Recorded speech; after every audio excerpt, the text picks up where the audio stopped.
Welcome back to Face the Nation. With us now is former New York City Mayor Rudy Giuliani. Mr. Mayor, I want to ask you about something former Speaker Newt Gingrich said, which is that he said white Americans can't understand the extra risk that comes with being black in America, and that whites instinctively underestimate the danger of the black experience. What do you think about that? I agree with that completely. I agree largely with the sentiments of Congressman Elijah Cummings. The reality is we have to look differently at race in America if we're going to change this. We've been looking at it the same way for 20 years, and here's where we are. And we both have to try to understand each other. First, let me say my deep sympathy for the people of Minnesota, people of Louisiana, people of Texas and of Dallas.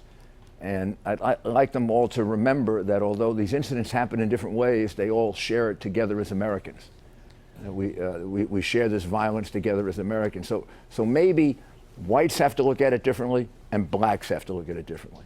Whites have to realize that African American men have a fear, and boys have a fear of being confronted by the police because of some of these incidents.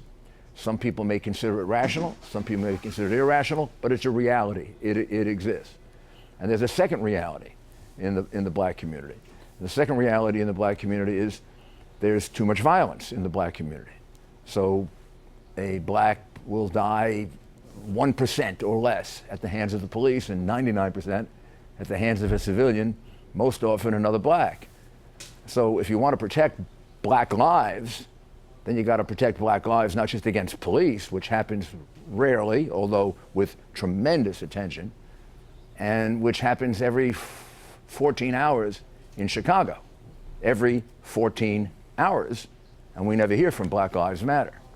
Well, so if you want to deal with this on the black side, you've got to teach your children to be respectful to the police, and you've got to teach your children that the real danger to them is not the police. The real danger to them, 99 out of 100 times, 9,900 out of 1,000 times, are other black kids who are going to kill them. That's the way they're going to die. So, Mr. Mayor, now, on the white side, we have to understand that whether we get it or not, there is this extraordinary fear of the police, and the police have to institute a policy of zero tolerance, like we did for crime in New York.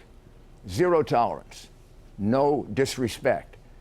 Way back 14 years ago, Commissioner Howard Safir began a program in New York City called Courtesy, Professionalism, and Respect. It was continued by the next 3 police commissioners, including the one you just had on now. Mr. Mayor, let me just ask you, you started off by saying that white Americans have to understand that this is happening in the black community, and then at the end you said members of the black community have to teach their children to behave in front of the police. That those messages seem to conflict with one another. Of course they don't. If I were a black father and I was concerned about the safety of my child, really concerned about it, and not in a politically activist sense, I would say be very respectful to police. Most of them are good. Some can be very bad, and just be very careful. And so what do police... I'd also say be very careful of those kids in the neighborhood and don't get involved with them, because, son, there's a 99% chance they're going to kill you, not the police.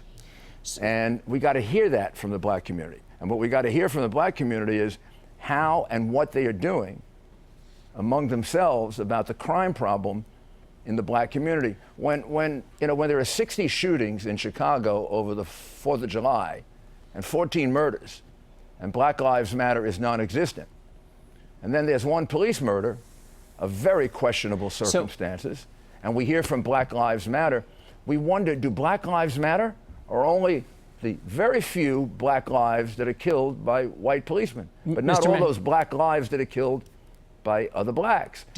And on the black side, what they hear from us is constantly defending the police. Now, I'll give you an example. I had a police officer who brutally attacked a gentleman named Amadou Diallo. That police officer is now sitting in jail for 25 years due to the work of my police commissioner, Howard Safir, and the prosecution of now Attorney General Loretta Lynch. I also had police officers who were wrongly accused and acquitted by a jury, even though mobs were calling for them to be put in jail despite the fact that a jury found them not guilty. So these are complicated situations, and we have to try to understand each other. Right. Just a final question, sir. You said that the Black Lives Matter movement has put a target on the back of police officers. When members of the African American community see videos as they have this week, they feel like there is a target on young black men. Explain your response about how they put a target on police officers, how that can match up when people see these videos. Well, when they talk about killing police officers. But they don't. When they sing, well, they sure do. They sing rap songs about killing police officers, and they talk about killing police officers, and they yell it out at their rallies, and the police officers Mr. Mayor, it. But Mr. Mayor, what and you the seem to be reality doing is taking... please let me finish. And when you say Black Lives Matter, that's inherently racist. Well, I think their argument... Black Lives Matter, White Lives Matter, Asian lives matter, Hispanic lives matter. That's anti-American and it's racist. Well, of course Black lives matter, and they matter greatly. But when you focus in on 1% of less than 1% of the murder that's going on in America, and you make it a national thing, and all of you in the media make it much bigger than the black kid who's getting killed in Chicago every 14 hours, you create a disproportion. The police understand it, and it puts a target on their back. Every cop in America will tell you that if you ask them. All right, Mayor Giuliani, thanks so much for being with us. Thank you.